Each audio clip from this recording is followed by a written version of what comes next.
کام کرتا ہے، لیکن ہر رات وہ وہاں سے پٹرول چوری کر کے گھر لاتا ہے، جسے امی بڑی بڑی ٹینکوں میں ڈالتی ہے۔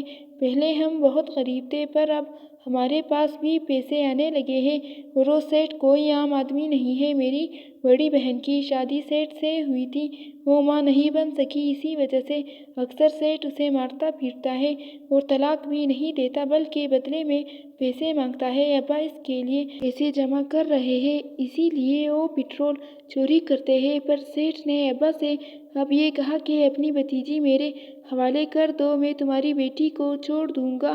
یہ بتاتے ہوئے چچا کا بیٹا رو پڑا، اور یہ سب سن کر میں تو ساکت رہ گئی تھی۔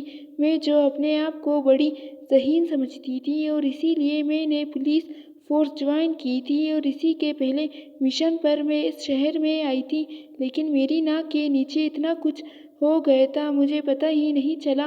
میں ابھی خاموش ہی کھڑی تھی جب چچا کے بیٹے نے کہا کہ سیٹھ کے آنے سے پہلے یہاں سے بھاگ جاؤ۔ میں نے اس بات میں سر ہلایا اور چچا کے بیٹے کو ایک نمبر لکھ کر دیا اور کہا کہ اس نمبر پر فون کر کے میرا ایک پیغام پہنچا دو، اور وہ وہاں سے چلا گیا۔ اور اب مجھے چچا کے خلاف ثبوت چاہیے تھے۔